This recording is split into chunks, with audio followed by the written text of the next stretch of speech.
नमस्कार, MGS sociology classes में आपका फिर से स्वागत है। मैं डॉक्टर मनोज रजक आज के इस वीडियो में समाजशास्त्री विचारक, उनकी प्रमुख पुस्तकें और उनके मुख्य सिद्धांत के बारे में चर्चा करूंगा। ये वीडियो यूजीसी नेट जेआरएफ के विद्यार्थियों के लिए बहुत ही महत्वपूर्ण एवं उपयोगी है। तो इस वीडियो को स्टार्ट करते हैं। अगस्त कोम्टे का जन्म 19 जनवरी 1798 को फ्रांस के मॉन्टपेलियर नामक स्थान में एक कैथोलिक परिवार में हुआ था। इनको समाजशास्त्र के संस्थापक और समाजशास्त्र के जनक कहा जाता है। सर्वप्रथम इन्होंने ही 1838 में समाजशास्त्र शब्द का प्रयोग किया था। इन्होंने पहले समाजशास्त्र को सामाजिक भौतिकी कहा था और बाद में इसका नाम बदलकर समाजशास्त्र रख दिया। अगस्त कोम्टे की प्रमुख रचनाएं। Number first, a plan of the scientific operations necessary for reorganisation of society. इस पुस्तक का प्रकाशन 1822 में हुआ था। ये अगस्त कोम्टे की पहली रचना थी। इस पुस्तक में इन्होंने सामाजिक पुनर्गठन के लिए वैज्ञानिक योजनाएं प्रस्तुत करने के साथ ही उन्हें व्यवहारिक रूप देने के लिए महत्वपूर्ण विचार प्रस्तुत किए। Number second, the course of positive philosophy, जिसका प्रकाशन सन 1830 से 1842 के बीच 6 खंडों में हुआ। इस पुस्तक में कोम्टे ने प्रत्यक्षवाद के रूप में समाजशास्त्र के लिए एक नई पद्धति को विकसित किया।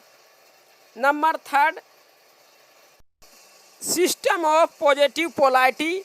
इस पुस्तक का प्रकाशन 1851 से 1854 में 4 खंडों में प्रकाशित हुई। इस कृति में कोम्टे के विचारों का परिपक्व रूप देखने को मिलता है। इसमें मानवीय एवं सामाजिक प्रकृति के आधार पर मानवीय इतिहास में एकता को दर्शाया गया है। Number 4, catechism of positivism. इस पुस्तक का प्रकाशन 1852 ईस्वी में किया गया। इस कृति में कोम्टे ने एक और निरंकुश जनतंत्र का समर्थन किया, वहीं दूसरी ओर प्रेस एवं सार्वजनिक सभाओं की स्वतंत्रता की भी मांग की। अगस्त कोम्टे की प्रमुख सिद्धांत कुछ इस प्रकार है। नंबर फर्स्ट, प्रत्यक्षवाद। नंबर सेकेंड, चिंतन की 3 स्तर का नियम। नंबर थर्ड, विज्ञानों का वर्गीकरण। नंबर 4, समाजशास्त्र एक नवीन विज्ञान के रूप में। नंबर 5, सामाजिक पुनर्निर्माण। नंबर 6, सामाजिक प्रगति का विचार। नंबर 7, मानवता का धर्म। नंबर 8, प्रकृति का अध्ययन। अब हम इमानुएल दुर्खिम के बारे में बात करेंगे।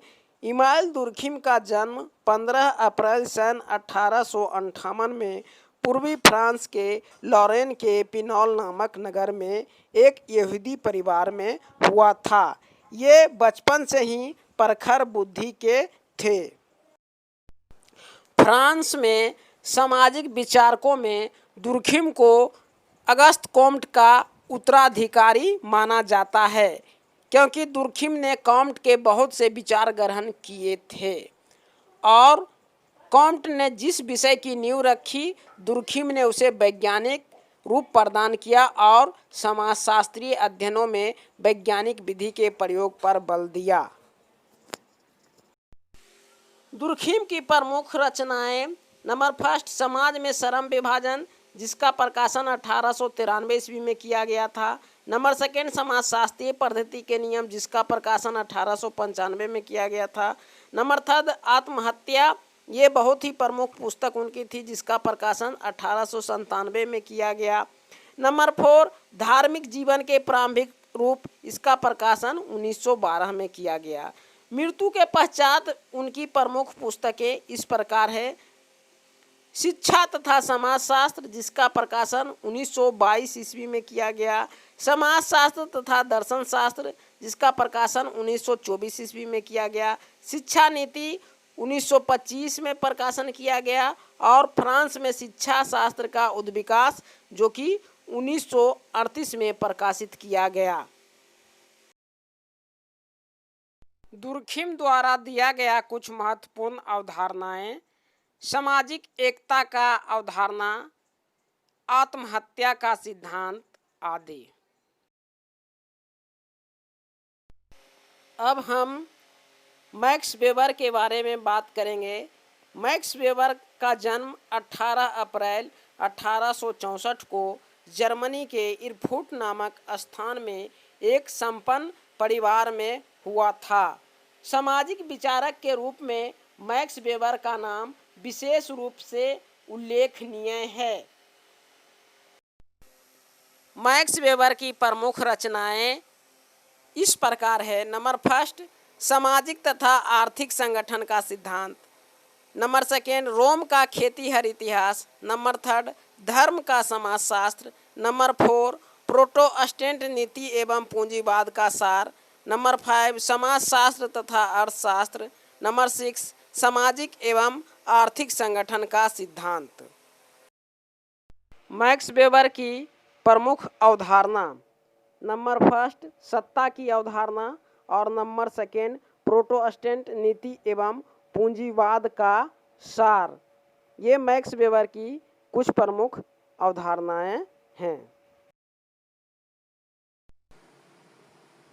कार्ल मार्क्स का जन्म 5 मई सन 1818 में पर्शिया के राइन प्रांत में एक यहूदी परिवार में हुआ था। कार्ल मार्क्स वह महान विचारक हैं जिन्हें साम्यवाद के जनक के रूप में जाना जाता है। इन्होंने संपूर्ण विश्व के लिए एक ऐसी क्रांतिकारी विचारधारा दी कि उन्हें अंतर्राष्ट्रीय सर्वहारा वर्ग के महान शिक्षक और नेता के रूप में देखे जाने लगा। कार्ल मार्क्स की कुछ महत्वपूर्ण कृतियाँ: नंबर फर्स्ट, पवित्र परिवार, जिसका प्रकाशन 1845 में हुआ। नंबर सेकेंड, दर्शन शास्त्र की दरिद्रता, जिसका प्रकाशन 1847 में हुआ। नंबर थर्ड, कम्युनिस्ट घोषणा पत्र, जिसका प्रकाशन 1848 में हुआ। नंबर फोर, दास कैपिटल, जिसका प्रकाशन 1867 ईस्वी में हुआ। मार्क्स की कुछ महत्वपूर्ण सिद्धांत: नंबर फर्स्ट, इतिहास की भौतिकवादी व्याख्या। नंबर सेकेंड, वर्ग संघर्ष का सिद्धांत। नंबर थर्ड, सामाजिक परिवर्तन का सिद्धांत। नंबर फोर, अलगाव की अवधारणा। नंबर 5, अतिरिक्त मूल्य का सिद्धांत। नंबर 6, द्वंद्वात्मक भौतिकवाद।